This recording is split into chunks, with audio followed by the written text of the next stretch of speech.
మోడీ గారు opposition party వాళ్ళు పెట్టే ఆరోపణలు ఏంటంటే పోటీకి సమహక్కులు లేవంటున్నారు. ఒకళ్ళు జైల్లో ఉన్నారు, ఒకళ్ళు బెయిల్లో ఉన్నారు. ఎన్నికల్లో ఎలా పోటీ చేయగలం? అదేమిటంటే సమాన అవకాశం లేదని మాట్లాడేవాళ్ళు దాని గురించి చూశారంటే ఆడలేనమ్మ మధ్యలో ఓటుది అన్నారట. సామెత ఉంది కదా, మధ్యలో ఓటుది అందట. ఆడడం తెలియనివాడు మేడని ఓట్లు అవును, చెప్పాడు. అలాంటి సామెత ఉంది కదా. ఇప్పుడు ఓటమి తప్పదని తెలిసిపోయింది. అందువల్ల ఇప్పుడు మొదటి పని ఏమిటంటే ధార్మిక విజయం మనదేనని నినదించాలి. రెండవది ఈవీఎంలో లోటు చెప్పాలి. మీరు గమనించి ఉంటారు, 3వ ఘట్ట ఎన్నికల తరువాత ఈవీఎం వ్యవహారం సడన్గా ముందుకొచ్చింది. ఆ తరువాత ఈ పుకార్లు, ఈ లెక్కల వివరాలు ఎక్కడ ఉన్నాయి? ఎన్నికలు జరిగే సమయంలో ఒక్కో వారం సుప్రీంకోర్టులో కొత్త వివాదం రేపుతున్నారు. ఇవన్నీ కూడా ఒక పథకం ప్రకారం జరుగుతున్నాయి. భారత ప్రజాస్వామ్యానికి ఉన్న విలువని ప్రపంచ దేశాల ముందు తగ్గించాలని ప్రయత్నిస్తున్నారు. భారత ప్రజాస్వామ్యం ఇంకా జీవించి ఉంది. భారతీయ ఓటర్లు చాలా జాగ్రత్తగా వ్యవహరిస్తున్నారు. భారతీయ ఎన్నికల విధానం చాలా బహిర్గతంగా ఉంది. వీటన్నిటినీ కూడా సందేహాస్పదంగా మారుస్తున్నారు. అందుకే ప్రపంచం మొత్తంలో ఇది చిన్న విషయం కాదు. దీన్ని చాలా సీరియస్గా తీసుకోవాలి. భారతదేశాన్ని అభిమానించే అందరూ ఈ ఆపదను గ్రహించాలి. ఇది కేవలం ఈవీఎం గురించిన వ్యవహారం కాదు. ఎన్నికల్లో ఓటమి వల్ల ఆ నేరాన్ని ఈవీఎం మీద మోపుతున్నారు. భారత ప్రజాస్వామ్య పద్ధతినే ప్రపంచమంతా సందేహించాలి అన్నదే వాళ్ల ఉద్దేశంగా ఉంది.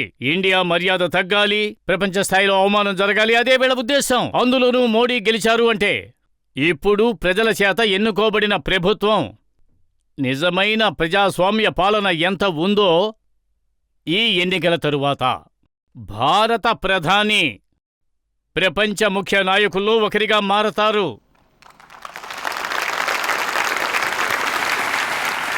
ప్రజాస్వామ్య వేదికలలో ముఖ్య నాయకుడిగా ఉంటారు. దానికి తగిన లెక్కలు ఇప్పటి నుంచి వేస్తున్నారు. అదే సలహాదారులు ఉంటారు కదా, ఇది జరిగితే అలా వెళుతుంది, అది జరిగితే ఇలా వెళుతుంది అని. ఆ భయం వల్లే ఈ విషయాలన్నీ జరుగుతున్నాయి. దానివల్ల బాధింపబడేది ఈ దేశమే. అందువల్లే ఎలక్షన్ కమిషన్ మీద కూడా లోటు చెబుతున్నారు. మన దేశం యొక్క ఎన్నికల విధి విధానాల ప్రకారం ఒక పార్లమెంటు నియోజకవర్గంలో పోటీ చేసే పోటీదారుడు మరణించినట్టయితే ఆ ఎన్నికలు వాయిదా పడతాయి. సరే కదా? ఒకవేళ పార్లమెంటులో పోటీ చేసే పోటీదారుడు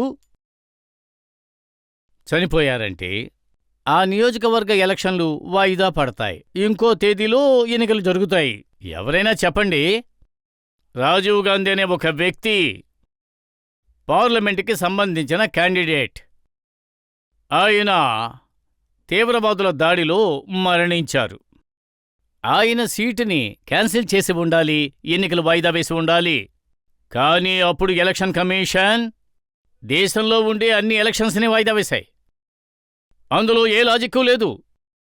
సుమారు 21-22 రోజుల అవకాశం ఇవ్వబడి ఆయన అస్థికలు తీసుకుని దేశమంతా ప్రయాణం చేశారు. ఆ తర్వాతే ఎన్నికలు జరిగాయి. అప్పుడు ఎక్కడుంది సమాన అవకాశం? అప్పుడు ఎలక్షన్ కమిషన్లో ఉన్నవాళ్లే ఆ తరువాత కాంగ్రెస్ అభ్యర్థులుగా మారి అద్వానీకి ఎదురుగా పోటీ చేశారు. మీరు ఎలక్షన్ కమిటీ గురించి మాట్లాడుతున్నారా? అందుకే చెబుతున్నాను, ఇప్పుడు చట్ట ప్రకారం జరిగే విషయాలు కూడా వాళ్లకి సమాన పోటీ తెలీదు. అది సహజమే, ఎందుకంటే ఇంతవరకు కూడా ప్రత్యేక సదుపాయాలు వాళ్ళు అనుభవిస్తూ ఉన్నారు.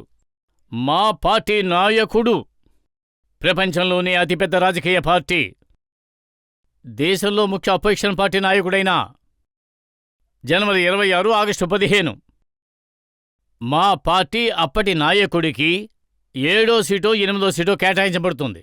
పార్టీ నాయకుడికి. ఈ దేశ ఈకోసిస్టమ్కి ఈ విషయాన్ని గమనించాలని కూడా లేదు. రాజ్నాథ్ గారు నాయకుడిగా ఉన్నారు.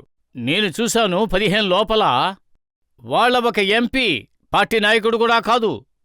ఆయనకి 4వ 5వ వరుసలో సీటుంది. దేశమంతా కలవరం రేగింది, అవమానం పాలైపోయింది. మీరు ఎంతగా వాళ్లకి తాళం వేస్తున్నారో తెలుసునా? ఎవరికి తాళం వేస్తున్నారు? అలాంటి వాళ్లకే నా ప్రశ్న. ఇదే ప్రజాస్వామ్యమా? ఇదే సమాన అవకాశాలా? నిజం చెబితే మీ అందరికీ చేదుగా ఉంది కదా? ఎక్కడైతే నిజం చెబితే శిక్ష ఉంటుందో దాన్ని స్వీకరించడానికి మోడీ సిద్ధంగా ఉంటాడు. అంటే ఎన్నికల ముందు ఇద్దరు ముఖ్యమంత్రుల్ని జైల్లో పడేశారని వాళ్ళు లోపం చెప్తున్నారు. ఎవరినైనా ఊరికే జైల్లో పెట్టగలరా? మీరే చెప్పండి. మీరు డబ్బు కట్టలు చూసారా లేదా? అన్ని డబ్బు కట్టలు చూసిన తర్వాత మీకు ఏమనిపిస్తుంది? అదంతా కష్టపడి సంపాదించిన డబ్బా చెప్పండి. డబ్బు పర్వతాలే దక్కాయి. అంత డబ్బు దొరికిన తర్వాత కూడా ప్రభుత్వం ఏమీ చెయ్యలేదంటే వెనకాల ఏదో సంధి జరిగిందని మీరు అనుకోవాలి. అలాగే కదా అంటారు? మీరు ఢిల్లీలో ఉండే యువకుల జీవితాలు నాశనం చేస్తున్నారు. ప్రతి స్కూలుకి పక్కనే ఉన్న వైన్ షాపులు తెరుస్తున్నారు. అది కూడా అవినీతి చెయ్యడానికి మాత్రమే. ఆ తరువాత చట్టం వ్యవస్థ గురించి ఎవరైనా తెలుసుకోవాలి అనుకుంటే జార్ఖండ్ ప్రధానమంత్రి గురించి సుప్రీంకోర్టు నిన్న ఏమందో చూడండి. ఢిల్లీ నాయకుడి గురించి 2 రోజుల క్రితం హైకోర్టులో ఏం చెప్పారు? తీర్పు చెప్పేది న్యాయస్థానం, మేము కాదు. మమ్మల్ని ఎవరూ జైలుకు పంపలేరు, మమ్మల్ని ఎవరూ ఖైదు చెయ్యలేరు. అది న్యాయస్థానమే నిర్ణయించాలి. నా అభిప్రాయం ఏమిటంటే రైల్వే టిక్కెట్ పరిశోధకుడికి జీతం ఇచ్చారు అంటే ఆయన పని టిక్కెట్ చెక్ చెయ్యడం, టిక్కెట్ లేని వాళ్లకు ఫైన్ వెయ్యడం. అదే ఆయన పని. మీరు పనిచేసేవాళ్ళని మెచ్చుకుంటారా లేదా? ఒక చోట 1500 కోట్ల విలువ ఉన్న హెరాయిన్ని పట్టుకున్నారు అనుకోండి. దాన్ని పట్టుకున్న అధికారిని మెచ్చుకుంటారా లేదా? ఒక గ్రామంలో ఒక పెద్ద దొంగతనం జరిగిందే అనుకోండి. ఒక పోలీస్ ఆఫీసర్ ధైర్యంగా ఆ దొంగను పట్టుకున్నాడు. ఊరు ప్రజలందరూ కలిసి ఆ పోలీసుని మెచ్చుకుంటారా లేదా?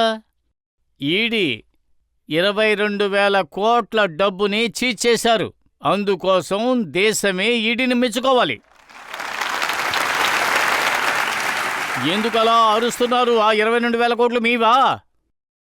ఇక్కడ ఉన్న ఎవరికైనా బాధగా ఉందా? డబ్బు పోయిందని మీకు బాధగా ఉందా? మీలో ఎవరికైనా వేదన ఉందా? ఎవరికి నొప్పి ఉందో వాళ్ళు ఏడుస్తున్నారు. అందుకనే అరుస్తున్నారు. అంటే 22,000 కోట్లలో వాళ్ళకు కూడా భాగం ఉంది. వాళ్ల 10 ఏళ్ల పరిపాలనలో 34 లక్షలు సీజ్ చేయబడింది. ఒక పిల్ల స్కూల్ బ్యాగ్లో తీసుకువెళ్ళేంత డబ్బు. కానీ మేము 22,000 కోట్లు పట్టుకున్నాం. 70 టెంపోలు కావాలి. 70 టెంపోలు ఆ డబ్బు ఎక్కించడానికి. ఈడీ తన పని చేస్తోంది. నేను ప్రధానమంత్రిగా 2016లో ఇదే ముఖ్యమైన సమస్యగా లేవనెత్తి నేను గెలిచాను. ఈ పని చేయడం కోసమే ప్రజలు నన్ను ఎన్నుకున్నారు. మోడీ గారు ఇంతకుముందు ఇలా జరగలేదు. ఇలాంటి విషయాలన్నీ మీరే మొదలుపెట్టారు. రాజకీయ నాయకుల్ని ఎవరు ముట్టుకోరు. వాళ్ళు ఏం చేసినా తప్పించుకోవచ్చు కాబట్టి రాజకీయాల్లోకి దేశ ప్రజలు ఏమంటున్నారంటే మీరు చిన్న చిన్న వాళ్లను మాత్రమే జైల్లో పెడుతూ ఉన్నారు, పెద్ద పెద్ద వాళ్ళందరూ తప్పించుకుంటున్నారు అని. ఇకపైన దేశంలో అలా జరగదు.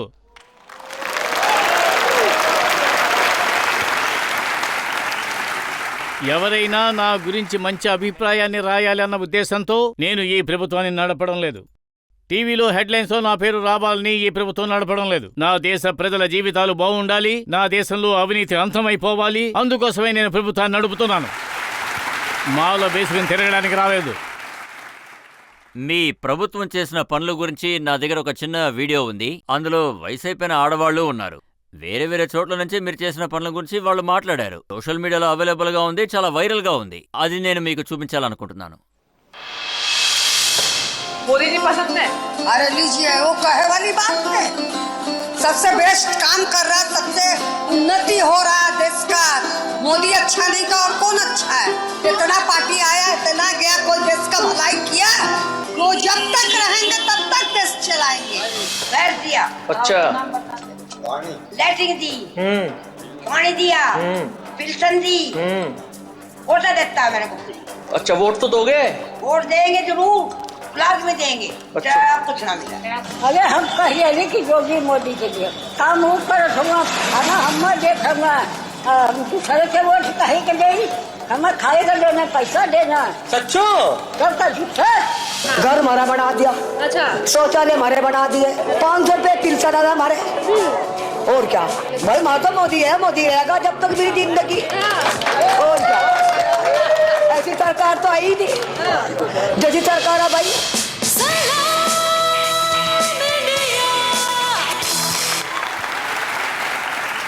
ముందు ఆ తల్లులకు నా కృతజ్ఞతలు. వాళ్ళు మనస్ఫూర్తిగా నన్ను ఆశీర్వదించారు. కానీ అవినీతి అధికారులు ఈ విషయాన్ని గ్రహించాలి. పెద్ద పెద్ద నాయకులు కూడా ఇంత వివరంగా మాట్లాడలేరేమో అని అనుకుంటున్నాను. కానీ వాళ్ళు అనుభవంతో మాట్లాడారు కాబట్టి అంత నిజాయితీ ఉంది. ఎందుకంటే వాళ్ళు చెప్పేది నిజం. కేవలం అలంకారం కోసం మాట్లాడిన మాటలు కాదు. అది మనసులోంచి వచ్చిన ఆశీర్వాదం అని చెప్పాలి.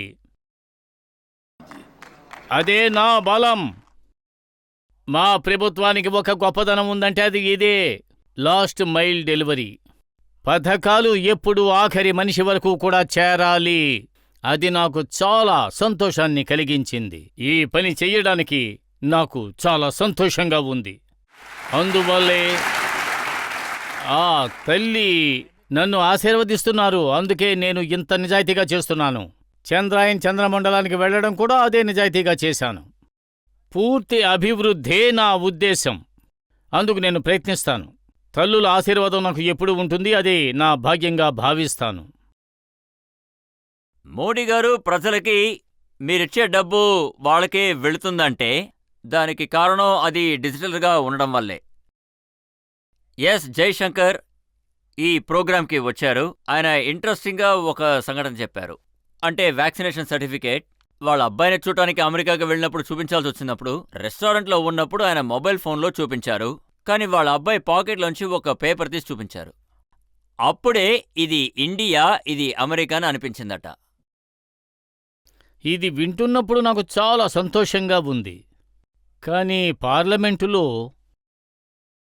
దేశంలోని సుప్రీంకోర్టులో మంచి పలుకుబడి ఉన్నవాళ్లు, ఒక కాలంలో దేశానికి ఫైనాన్షియల్ మినిస్టర్గా ఉన్నవాళ్లే పార్లమెంటులో నిలబడి ఈ రోజుల్లో ఏమంటున్నారంటే, ఈ దేశంలో మొబైల్ గురించి ఎవరికి తెలుసు, ఇంటర్నెట్ గురించి ఎవరికి తెలుసు, ఈ ఫిన్టెక్ ఎవరికి తెలుసు అంటున్నారు.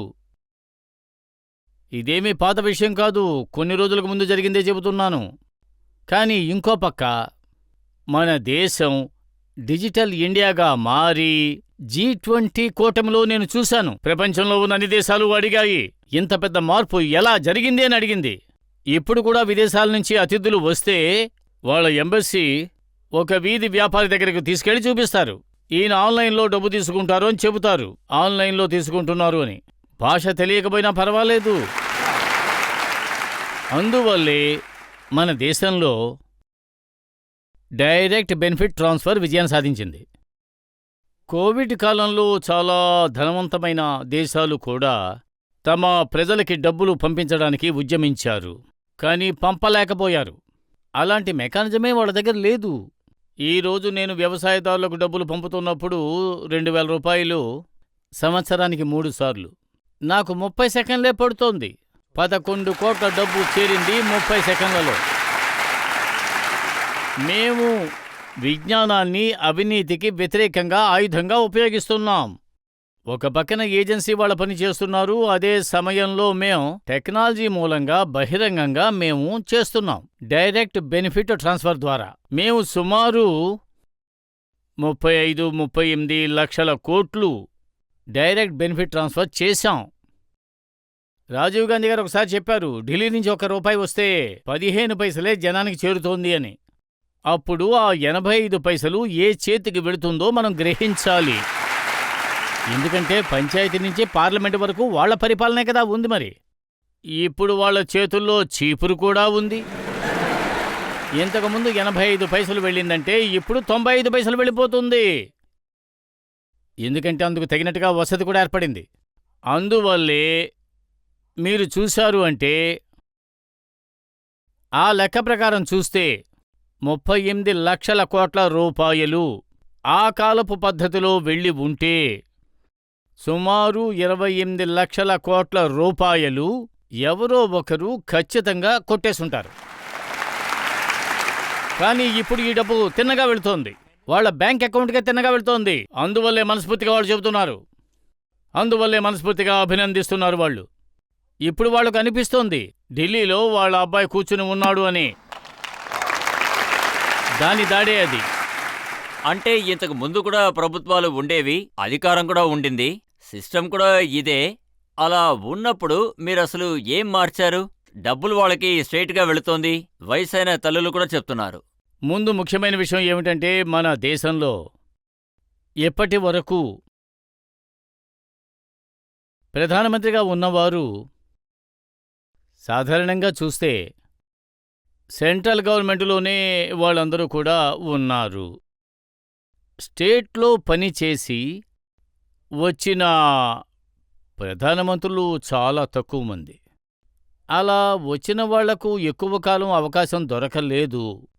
ఒక విధంగా చెప్పాలంటే నేను మొదటి ప్రధానిని. చాలా కాలం పాటు నిర్వహణ అనుభవం ఉన్నా స్టేట్లో ప్రధానమంత్రిగా చాలా కాలం పనిచేసిన వాడిని నేను. ఒక అభివృద్ధి చెందిన రాష్ట్రానికి చాలా కాలం పాటు ముఖ్యమంత్రిగా ఉన్నాను నేను. అది సాధారణమైన ముఖ్యమంత్రి కాదు, పనిచేసే ముఖ్యమంత్రిగా.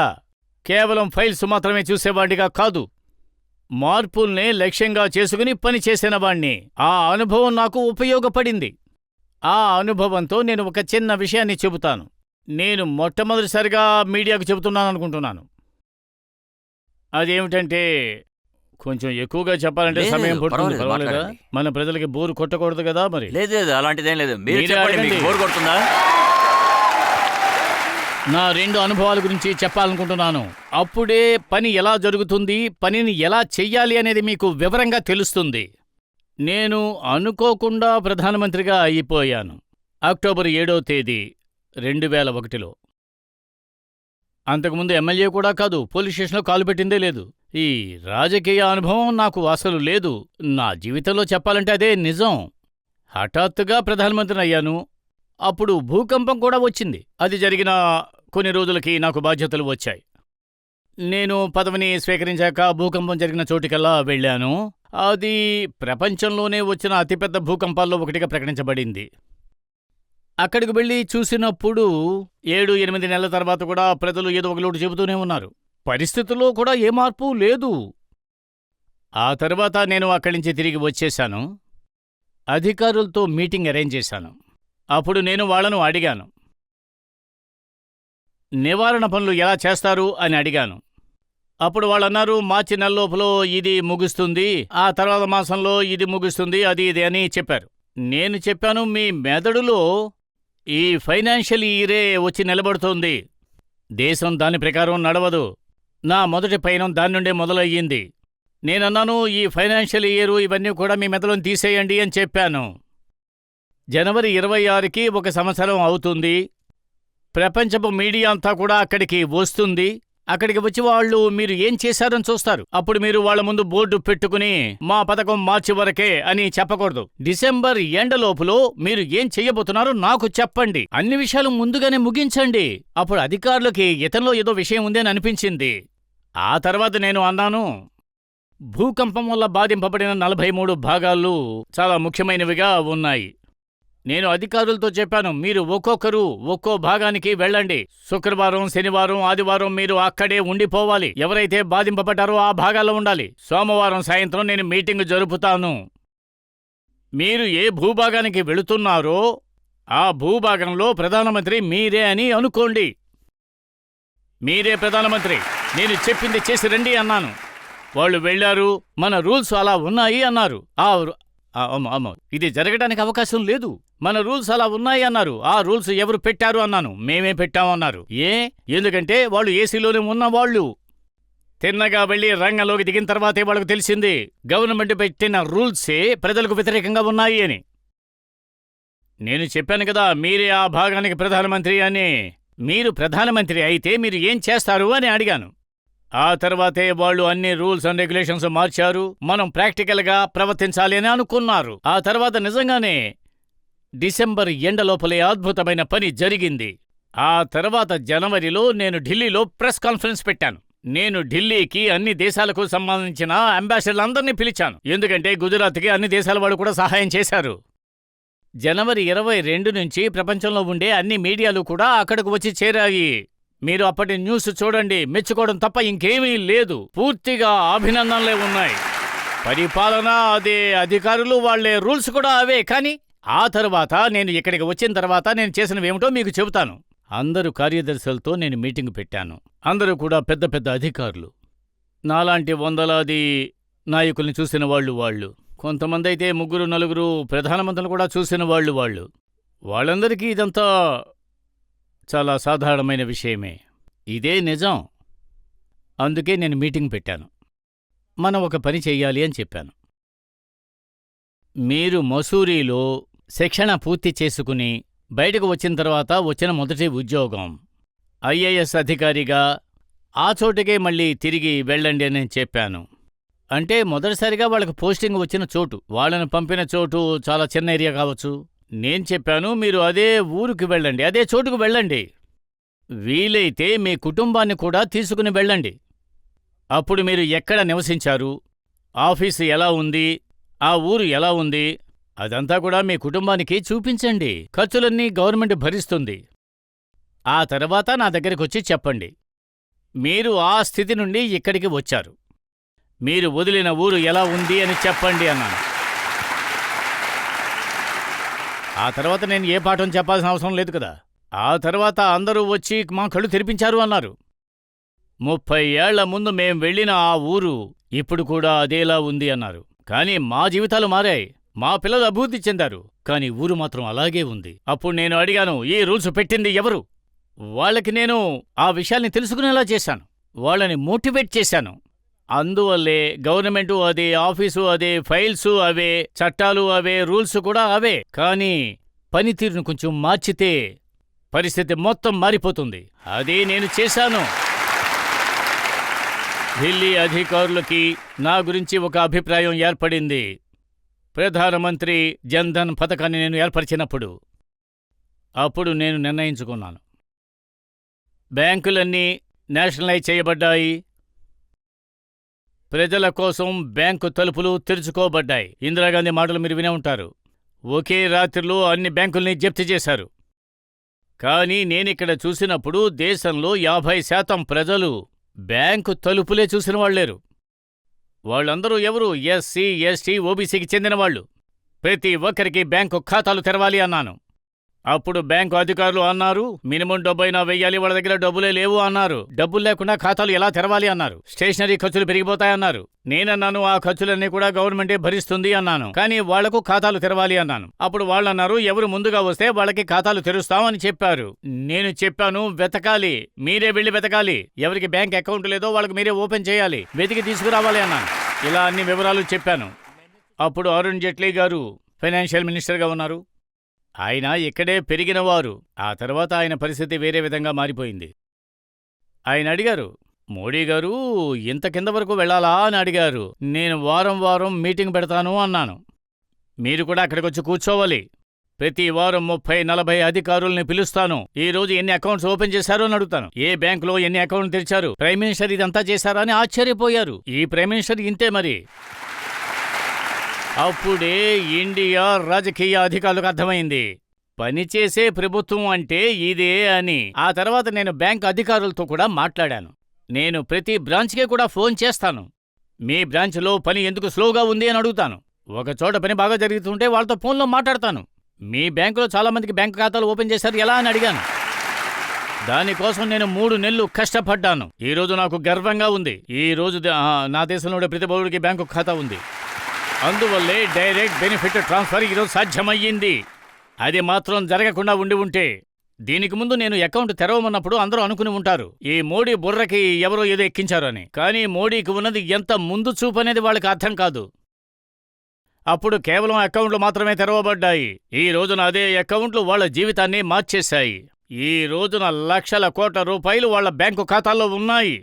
ఒకప్పుడు ఇంట్లో ధాన్యపు బస్తాల వెనకాల డబ్బులు దాచుకునేవారు. ఒక్కొక్కప్పుడు భర్తల అలవాట్ల వల్ల ఢిల్లీ ప్రభుత్వం మందు షాపులను బాగా పెంచేసినందువల్ల భర్తలు డబ్బులు ఎక్కడ దాచినా సరే పట్టుకుపోతూ ఉండేవారు. నేను చాలా మంది జీవితాలను కాపాడాను. వాళ్ళు మంచి విషయమేగా చేశారు. ఒక బాటిల్ కొంటే ఇంకొక బాటిల్ ఫ్రీ. కారణం ఉంది, ప్రతి బాటిల్కి వాళ్ళకు కమిషన్ వస్తుంది. వాళ్ళ అవినీతి ఆ బాటిల్లోనే ఉంది. అందువల్ల ఫ్రీగా ఇచ్చినా కూడా వాళ్ళ కమిషన్ వాళ్ళకి ఖచ్చితంగా వస్తుంది. కానీ వాళ్ళేమంటున్నారంటే మిగతా చోట్లలో డబ్బులు కట్టలు దొరుకుతున్నాయి, నా చోట ఒక్క పైసా కూడా దొరకట్లేదు. ఇంతకు ముందు ఉన్న అధికారులకు ప్రభుత్వం ఎలా పనిచేస్తుందో వాళ్ళకు బాగా తెలుసు. ఆ దారుల్ని ముందుగానే మూసేసేవారు. అంటే అనుభవం ఉన్న దొంగకే కదా దాని గురించి బాగా తెలుస్తుంది. ప్రభుత్వంలో ఉండే అధికారికి బాగా తెలుసు ఈడీ ఎలా వెళుతుంది, ఎలా వస్తుంది అన్ని బాగా తెలుసు. అందుకే దానికి తగినట్టుగా అన్ని సిద్ధం చేసుకుని ఉంటారు. ప్రాబ్లం రాదు అనుకుంటారు. అలాగే అనుకుంటారు. ఇప్పుడు మీరు ఉన్నారు. ఇన్నేళ్లలో మీ అనుభవంలో ఎంతమంది రాజకీయ నాయకులు ఉన్నా సరే వాళ్ళందరినీ చాలా సులభంగా కనిపెట్టేస్తారు.